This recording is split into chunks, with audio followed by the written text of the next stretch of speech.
கணினிக்கு அல்லாஹ்வின் நல்லடியார்களே, எல்லாம் வல்ல ரப்புல் ஆலமீன் அல்லாஹ் ஜல்ல ஷானுஹு தஆலா நம்மையும் நாம் தொழுத இந்த சமூகனுடைய தொழுகையையும் நம்மிடத்திலிருந்து பரிபூரணமாக கபூல் செய்வானாக. நாம் தொழுத இந்த தொழுகையின் வரக்கத்தால் இன்றைய தினம் மீதம் இருக்கக்கூடிய 4 வேளை பரதான தொழுகைகளை இமாம் ஜமாஅத்தோடு உடல் ஆரோக்கியத்தோடு ஆஃபியத்தோடு மன நிம்மதியோடு நின்று தொழக்கூடிய பாக்கியத்தை அல்லாஹ் நம் அனைவருக்கும் தந்தருள்வானாக. இன்றைய நாளில் நாம் மேற்கொள்ள இருக்கிற வியாபாரங்கள், விவசாயங்கள், பொருட்கள் வாங்கல் அனைத்திலும் அல்லாஹ் நிரப்பமான லாபத்தையும் அபிவிருத்தியையும் வரக்கத்தையும் தந்து நல்லருள் புரிவானாக. வானம் பூமிகளால் ஏற்பட இருக்கிற பேராபத்துகளை விட்டும் பலா முசீபத்துகளை விட்டும் நம்மையும் நம்முடைய குடும்பத்தார்களையும் அல்லாஹ் ஜல்ல ஷானுஹு தஆலா பரிபூர்ணமாக பாதுகாத்து தந்திருள்வானாக. ஆமீன் ஆமீன் யா ரப்பல் ஆலமீன். கண்ணியமிக்க அல்லாஹ்வின் நல்லடியார்களே, ஹிஜ்ரி 7ஆம் ஆண்டு அல்லது 8ஆம் ஆண்டிலே நடைபெற்ற ஒரு போர்களில் மிக முக்கியமான ஒரு போர் தான் நபி ஸல்லல்லாஹு அலைஹி வஸல்லம் அவருடைய காலகட்டத்தில் நடந்த ஹைபர் என்கிற யுத்தம். அந்த யுத்தத்திற்கு பெயர் ஹைபர். அந்த போர்க்களம் என்பது இஸ்லாமியர்களுடைய வாழ்க்கையை அடியோடு மாற்றிய ஒரு போர்க்களமாக அமைந்தது. ஹைபர் யுத்தத்தில் நபி ஸல்லல்லாஹு அலைஹி வஸல்லம் அவர்களுக்கு அல்லாஹ் ஜல்ல ஷானுஹு தஆலா ஏராளமான மிக தாராளமான செல்வங்களை அல்லாஹ் வழங்கினான். நிறைய செல்வங்கள் நபி ஸல்லல்லாஹு அலைஹி வஸல்லம் அவர்களுக்கு கனிமத்தாக போர் செல்வமாக கிடைத்தது. நூற்றுக்கணக்கான ஒட்டகங்கள், ஆயிரக்கணக்கான ஆடுகள் என்று ஏராளமான செல்வங்கள் நபி ஸல்லல்லாஹு அலைஹி வஸல்லம் அவர்களுக்கு கிடைத்தது. தங்கம், வெள்ளி, வைரம், வைடூரியம் என்றெல்லாம் நிறைய செல்வங்கள் கிடைத்தது. அந்த நேரத்தில் நபி ஸல்லல்லாஹு அலைஹி வஸல்லம் அவர்களுடைய அந்த பிரித்து மக்களுக்கு அந்த செல்வங்களை பிரித்து தரக்கூடிய விதத்தில் ரசூலுல்லாஹுடைய நடைமுறை எப்படி இருந்தது என்பதையும், அதே நேரத்தில் அந்த சமயங்களில் நடந்த ஒரு சில படிப்பினைக்கான நிகழ்வுகளையும் நாம் இங்கே கவனிக்க வேண்டும். நபி ஸல்லல்லாஹு அலைஹி வஸல்லம் அவர்கள் தங்களுடைய பங்காக வந்த கிட்டத்தட்ட ஒரு 200 ஒட்டகத்தை வைத்திருந்தார்கள். அந்த நேரத்தில் ஒரு மனிதர் வருவார். அவர் அப்பொழுதுதான் மக்காவை சேர்ந்தவர், அப்பொழுதுதான் முஸ்லிமாக இருப்பார். இஸ்லாத்தை ஏற்றுக்கொண்டவுடன் நபி ஸல்லல்லாஹு அலைஹி வஸல்லம் அவர்கள் அவருக்கு 100 ஒட்டகத்தை கொடுப்பார்கள், கனிமத்தாக, பரிசாக. இந்த அங்க 100 ஒட்டகம் இருக்குது, எடுத்து செல்லுங்கள் சொல்லி கொடுப்பார்கள். அந்த காலகட்டங்களில் ஒட்டகம் என்பது மிக விலை மதிப்பு மிக்க ஒரு பொருளாக இருந்தது. ரசூலுல்லாஹ் ஒருவருக்கு 100 ஒட்டகம். 2வது ஒருவர் வருவார், யார் ரசூலுல்லாஹ் எனக்கு ஏதாவது கொடுங்கள். அவருக்கு ஒரு 100 ஒட்டகத்தை நபி ஸல்லல்லாஹு அலைஹி வஸல்லம் அவர்கள் கொடுப்பார். இன்னொரு மனிதர் வருவார், நபி ஸல்லல்லாஹு அலைஹி வஸல்லம் ரசூலுல்லாஹ் எனக்கு ஏதாவது கொடுங்க. 100 ஆடுகளை கொடுப்பார்கள். ரசூல் ஹதீஸ்ல இப்படி இருக்கிறது, எப்படின்னா 2 மலைகளுக்கு மத்தியில் ஆடுகள் மேய்ந்து கொண்டிருக்கும். அது 100 200 தெரியாது, ஒரு பெரும் எண்ணிக்கையிலான ஆடுகள் மேய்ந்து கொண்டிருக்கும். ரசூலுல்லாஹ் கேட்பாங்க, அங்க ஆடுகள் மேய்ந்து கொண்டிருந்தது பார்த்தீர்களா? ஆம், அந்த ஆட்டு மந்தைகளைத்தான் நான் கடந்து வந்தேன்னு சொன்ன பொழுது நபி ஸல்லல்லாஹு அலைஹி வஸல்லம் சொல்லுவாங்க, அந்த ஆட்டு மந்தையை நீ அப்படியே எடுத்துக்கொள்னு சொல்லுவாங்க. வாரி வாரி நபி ஸல்லல்லாஹு அலைஹி வஸல்லம் அவர்கள் மக்காவிலிருந்து முஸ்லிமாகி வந்த மக்களுக்கு கொடுப்பார்கள், நிறைய கொடுப்பார்கள். அந்த நேரத்துல நபி ஸல்லல்லாஹு அலைஹி வஸல்லம் அவர்கள் சந்தித்த ஒரு சின்ன விமர்சனம் என்னன்னா, அந்த கூட்டம் சஹாபாக்களோடு சேர்ந்து ஒரு சில முஸ்லிம்களின் போர்வையில் இருக்கக்கூடிய முனாஃபிக்குகள் என்ன செய்யறாங்கன்னா, ஒருவர் சப்தமிட்டு சொல்லுவார், இஅ்திலு, நீங்கள் நேர்மையாக நடந்து கொள்ளுங்கள்னு சொல்லுவாங்க. ரொம்ப கடினமான ஒரு வார்த்தை, அதே நேரத்துல பேசி இருக்கவே கூடாத ஒரு வார்த்தை. ரசூலுல்லாஹ்வை பார்த்து என்ன சொல்லுவாங்கன்னா, இந்த மாதிரி மக்களுக்கு வாரி வாரி வழங்கக்கூடிய நேரத்துல நேர்மையாக நடந்து கொள்ளுங்கள்னு சொல்லுவார் ஒரு முனாஃபிக். சஹாபாக்கள் கொந்தளிப்பார்கள், மக்கள் எல்லாம் கோபப்படுவார்கள். ரசூலுல்லாஹ் ரொம்ப அமைதியாக கேட்பார்கள், இந்த மண்ணில் நான் நேர்மையாக நடந்து கொள்ளவில்லை என்று சொன்னால் வேறு யார் நேர்மையாக நடந்து கொள்ள முடியும் என்று கேட்டுவிட்டு அந்த சொன்னவரை நீங்கள் அப்படியே விட்டுவிடுங்கள் என்று சொல்லுவார்கள்.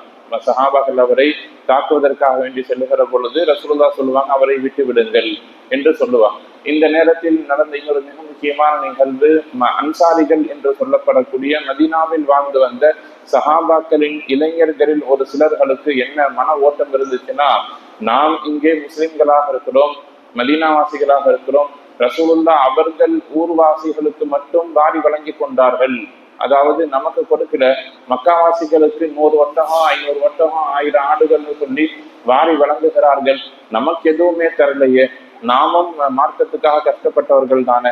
இன்னும் குறிப்பாக சொல்லணும்னா, நம்முடைய வாளும் இங்கே போர் செய்தது. அப்படி இருக்கையில அவர்களுக்கு எப்படி கொடுக்கலாம் என்று நபி ஸல்லல்லாஹு அலைஹி வஸல்லம் அவர்களை அல்லாஹ் மன்னிக்க வேண்டும் என்றெல்லாம் ஒரு சில இளைஞர்கள் வேகத்தின் காரணமாக பேசினார்கள். அந்த செய்தி ரசூலுல்லாஹுக்கு வந்த பொழுது ஒரு தலைவராக ஒரு சமுதாயத்தை வழிநடத்தக்கூடிய பொறுப்புதாரியாக நபி ஸல்லல்லாஹு அலைஹி வஸல்லம் அவர்கள் எப்படி நடந்து கொண்டார்கள் என்பதை நம்முடைய வாழ்வியல் படிப்பினையாக இங்கே யோசிக்க வேண்டும். ரசூலுல்லாஹ் சொல்லுவாங்க, அன்சாரிகளை மட்டும், அன்சாரிகள்னா யார்? மதீனாவாசிகள்.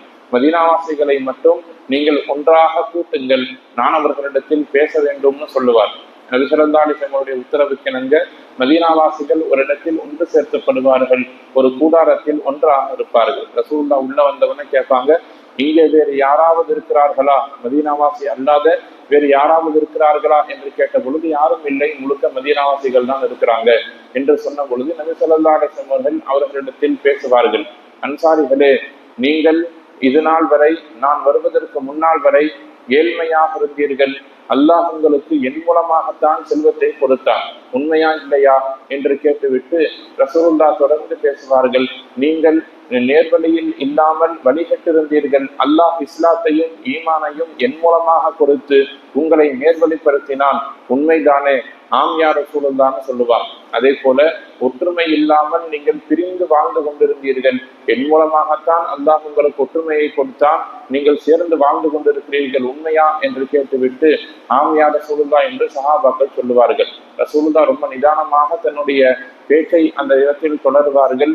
ரசூலுல்லாஹி ஸல்லல்லாஹு அலைஹி வஸல்லம் சொல்லுவாங்க, அற்பமான கேவலமான இந்த துன்யாவுக்காக வேண்டி அல்லாஹுடைய ரசூலின் விஷயத்தில் நீங்கள் இப்படி நடந்து கொள்ளலாமா?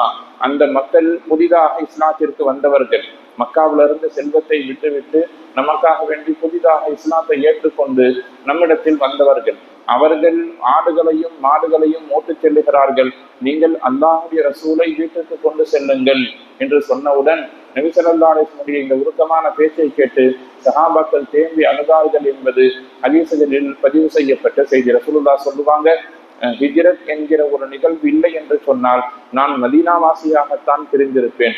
ஊர் மக்கள் எல்லாம் ஒரு பக்கம் நின்று மதீனாவாசிகள் ஒரு புறம் சென்றால் நான் மதீனாவாசிகளாகிய உங்களோடு தான் சேர்ந்து வருவேன், மௌத்து வரை நான் உங்களோடு தான் இருப்பேன் என்றெல்லாம் ரசூலுல்லாஹ் உருக்கமாக பேசிய பொழுது சஹாபாக்கள் கலங்கி போனார்கள். இந்த வரலாறு நமக்கு சொல்லக்கூடிய செய்தி என்பது, ஒரு மனிதன் இக்கட்டான சூழ்நிலையில் மக்களை எப்படி கையாள வேண்டும் என்பதில நபி ஸல்லல்லாஹு அலைஹி வஸல்லம் அவர்கள் மிகச்சிறந்த ஒரு முன்மாதிரியாக இருந்தார்கள். எந்த விதமான கோபதாபங்களும் இல்லாமல் சஹாபாக்களிடத்தில் பேச்சில் வரம்பு மீறி விடாமல் தன்னிடத்தில் மக்கள் எப்படி வேண்டுமானாலும் நடந்து கொள்ளலாம் என்பதற்கு நபி ஸல்லல்லாஹு அலைஹி வஸல்லம் அவர்கள் சிறந்த முன்மாதிரியாக இருந்து தான் செய்த ஒரு வேலைக்கு மிக சரியான விளக்கத்தை ரசூலுல்லாஹ் சொன்னார்.